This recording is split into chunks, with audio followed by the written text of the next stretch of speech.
So I was going to try and get through this without crying, but I'm already crying. That was amazing, you guys. Whew.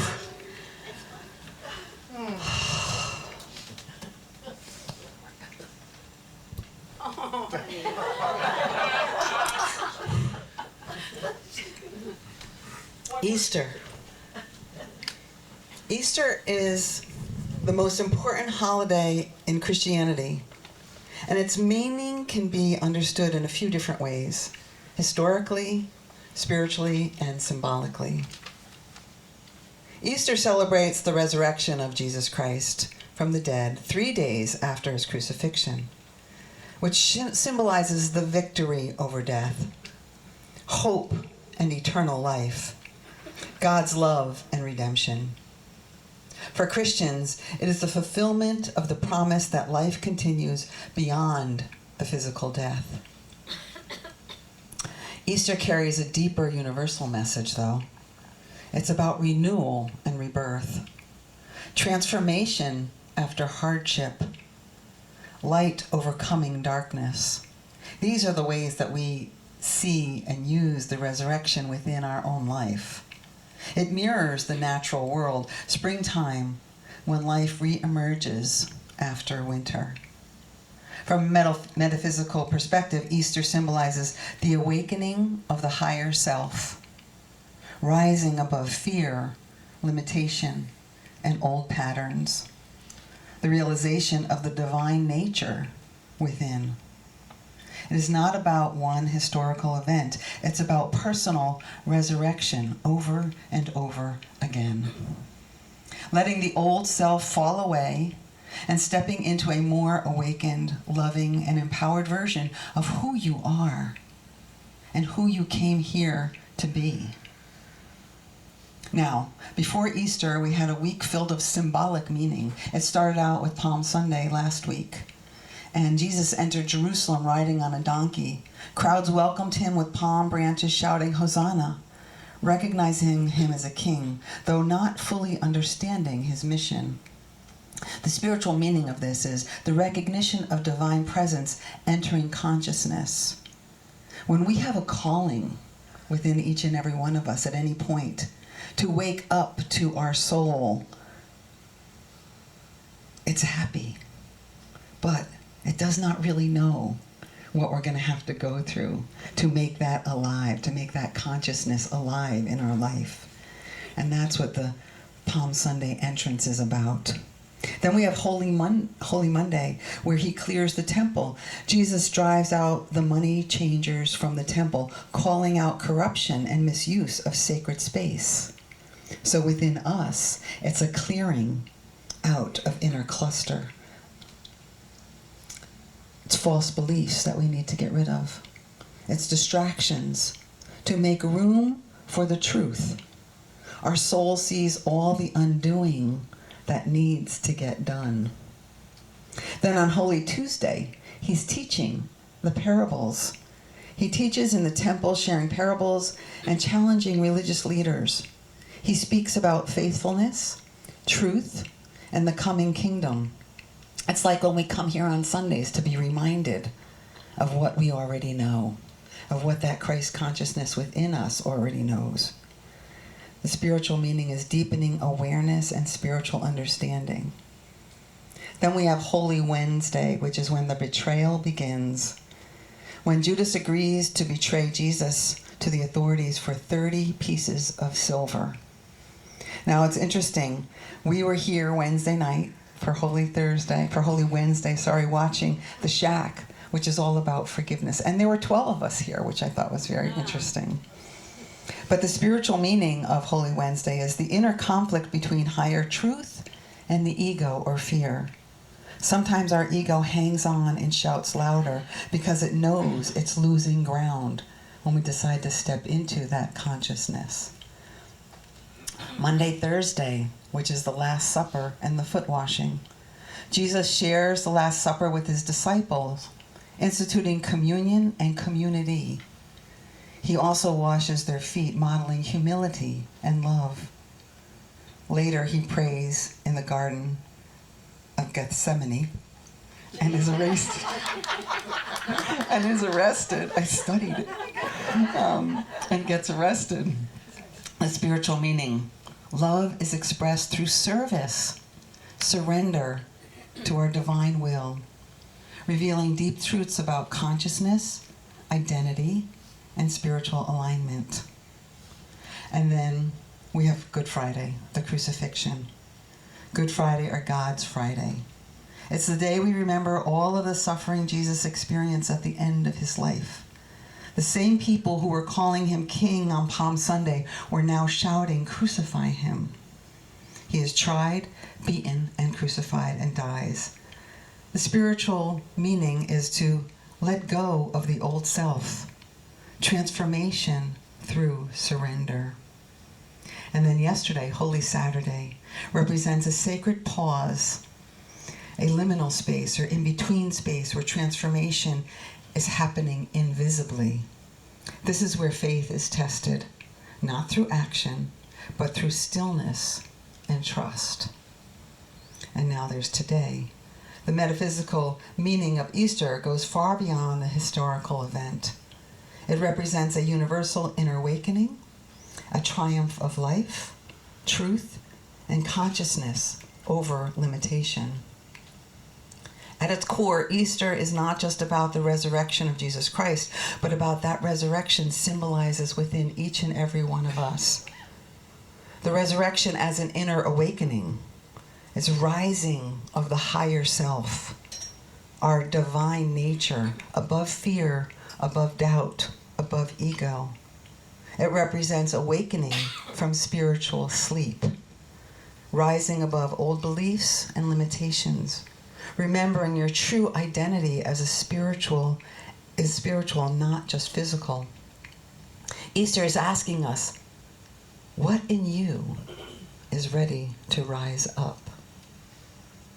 Then you have the death of the old self. Before the resurrection comes the crucifixion, a symbol of letting go of old patterns, releasing attachments, fears, and false identities, surrendering the ego. This is not about suffering. It's about transformation. You die to what no longer serves you, so something higher can emerge. The Christ consciousness, the metaphysical teaching, Christ is not a person, but a state of consciousness, a divine awareness of unity, love, and truth. The full realization of this consciousness, the knowing that life is eternal and spiritual, living from love rather than fear. The renewal and rebirth aligned with spring, it symbolizes new beginnings, growth after dormancy, and the natural cycle of renewal. Just as nature blooms again, so does the soul. And victory over limitation. Life cannot be destroyed. Truth cannot be buried. And love always rises.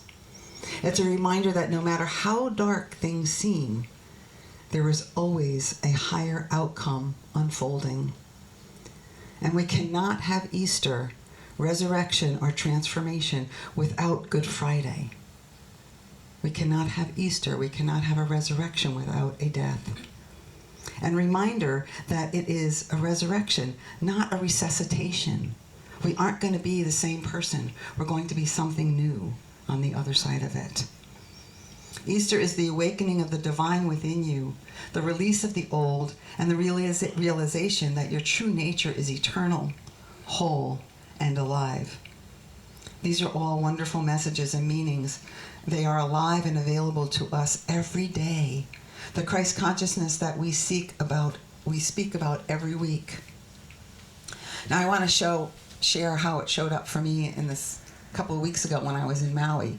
You know, my husband Gabe and I went there with the expectation, or at least I had the expectation, because I was doing all the planning of doing sailing trips and snorkeling and seeing the whales and driving on the road to Hana, all these great things. And we get there and I turn my phone off of airplane mode, and the first text I get is from an organization called the Perfect Stays because we had a few days that we were staying in a condo.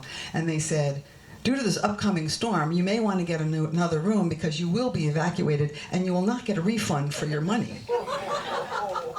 I was like, what are they talking about?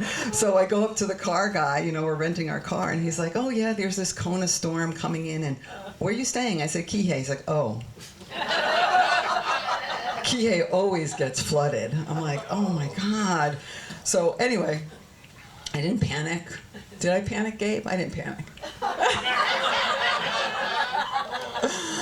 And we go to Kihei, and it's raining, and then it stops raining, it's raining, and they're saying it's going to hit really hard Friday night into Saturday, and we're supposed to stay in Kihei, not leave till Saturday morning.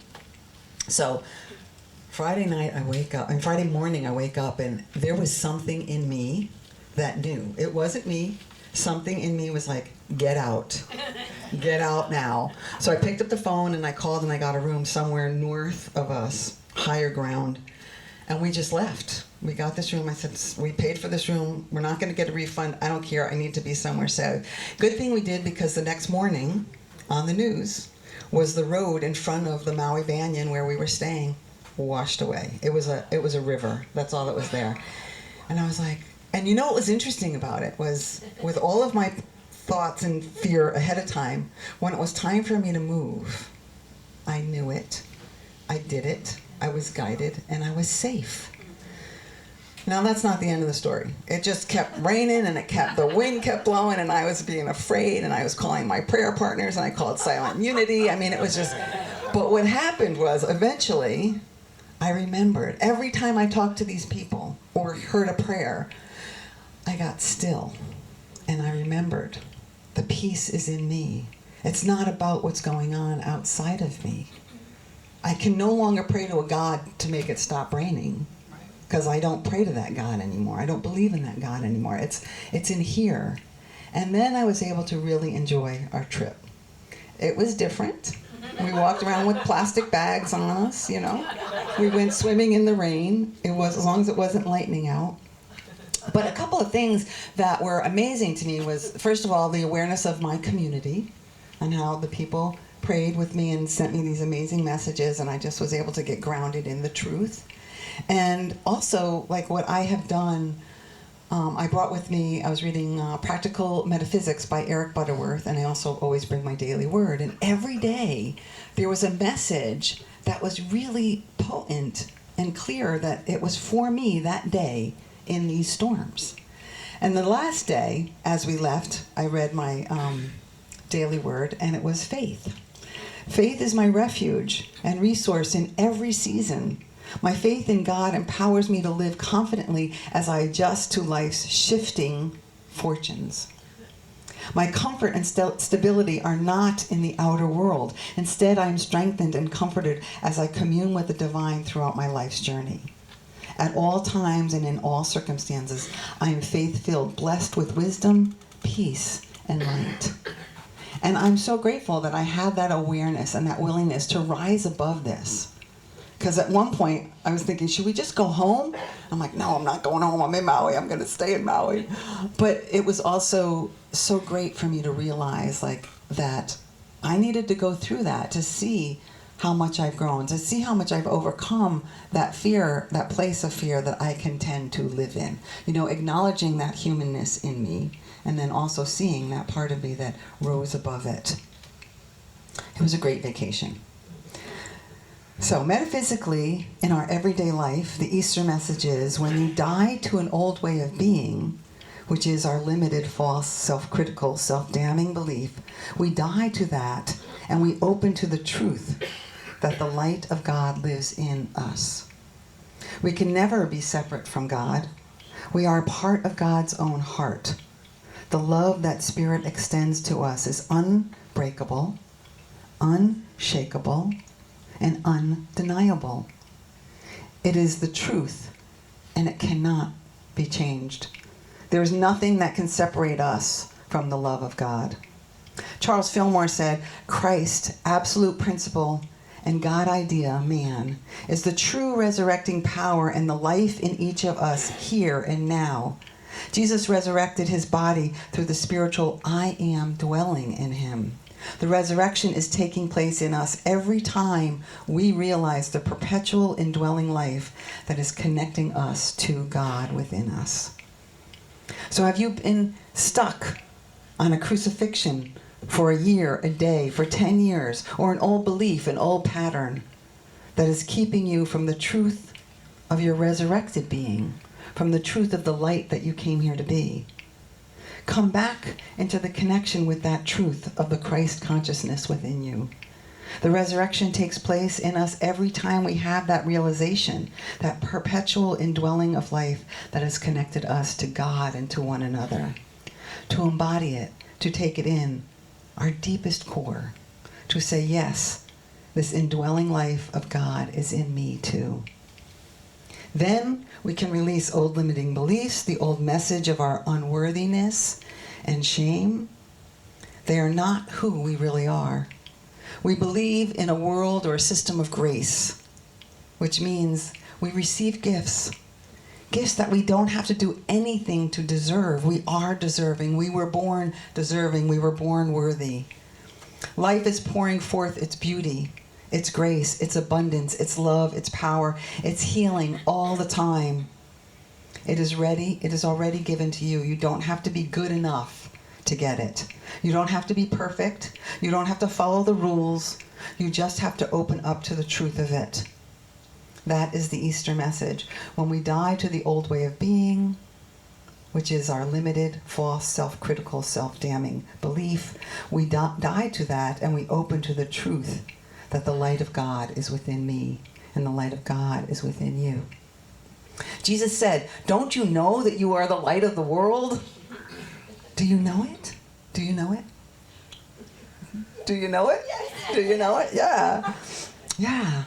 That is when we have the resurrection morning of moving into a new place, a greater freedom, fulfillment, love, connection.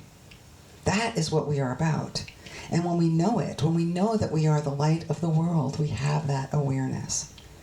The crucifixion of my old beliefs and patterns took a long time for the old beliefs and patterns to go away. But as you heard, I'm still looking to control what goes on outside of me, as if there is a God outside of me. But then I remember that it's all within me.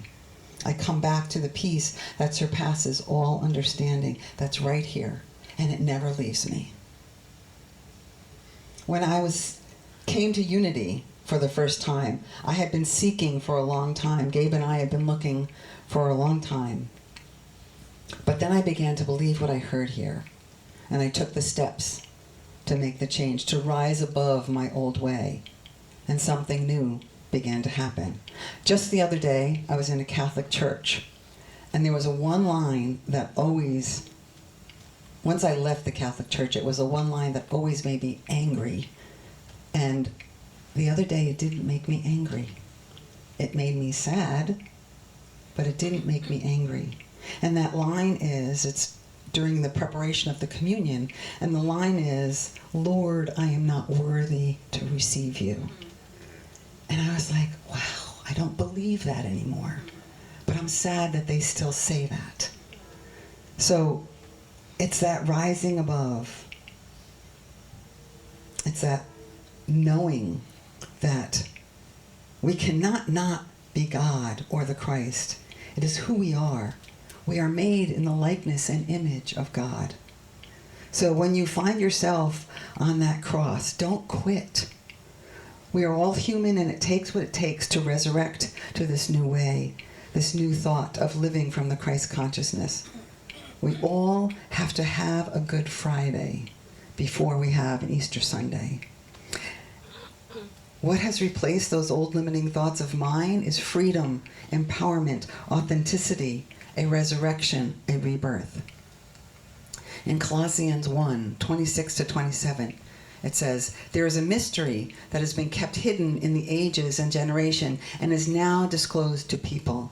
To them, God has chosen to make it known, the glorious riches of this mystery, which is Christ in you, the hope of glory. Christ in you, the hope of glory. The possibility of recognizing this spiritual power that changes things, that causes the dead to rise, that heals the sick, that brings forth plenty when there is scarcity. Christ in you, the hope of glory. Now, you have heard from me share this story before, but it's important, so I'm going to share it again. The Gospel of John was the last to be written, and he describes the resurrection. Mary Magdalene, who for years was portrayed as a reformed prostitute, or as a prostitute, now in history she's actually seen and known as one of the chief apostles. She was a teacher and a leader in the early Christian movement who deeply loved her rabbi, Jesus. She was at the crucifixion to the very end, along with Jesus' mother, Mary. She didn't turn her face. She stayed brokenhearted and devastated. They couldn't do anything with Jesus' body after he died on Friday afternoon or Saturday because it was the Sabbath. But on Sunday morning, Mary was there before dawn to attend to the body of her beloved teacher. The stone was rolled away, and she stepped into the tomb, and there were two angels, and they said, "Him who you seek is not here." She came out of the tomb, and she was confused, wondered, what does this mean? Someone has taken him? Someone has taken the body of my beloved teacher? There was a man there she took for the gardener. She said, "Where have you put him? Tell me, where have you put him?" The man was Jesus, and he said one word. He said, "Mary." And she knew him. She knew him. He spoke her name. So metaphysically, both Mary and Jesus live within us. The Christ within you knows who you really are. It knows your truest name beyond all the abuse, all the neglect, and every trauma, every lie you believed about yourself, every hurt you've carried. That divine part of you knows your greatness, knows your purpose, knows your connection to God. That is the Christ in you, and it knows it. We resurrect ourselves the same way by putting a new mind into this old body. The resurrection happens in us every time we remember that there's a divine life inside of us, forever connected to our highest Christ consciousness. And then there's Mary, the part of our soul that longs to know Christ more deeply, the part of us that sometimes feels confused and uncertain, but keeps seeking, the part of us that is committed to and not yet seeing things for what they truly are. So the invitation for you today is to see the truth. I have shared enough about how I still forget and don't believe it, and then there's also times I remember that I am the light of the world. Yes, I am, and you are too. Easter isn't one day, it's every day. Every minor resurrection you experience, when you rise above fear, when you shed old beliefs, when you embrace your divine nature. And if you forget, don't worry. God's mercy endures forever. So today, know this truth. You are good and you are the light of the world. So let's say this together. I am the light of the world. I am the light of the world. Again, I am the light of the world. I am the light of the world. 3 times, I am the light of the world. I am the light of the world. And so it is. I say thank you. Thank you for your kindness, for your compassion, for your empathy. I see you, I appreciate you, and I love you. And until we see each other again, know that you're blessed and a blessing.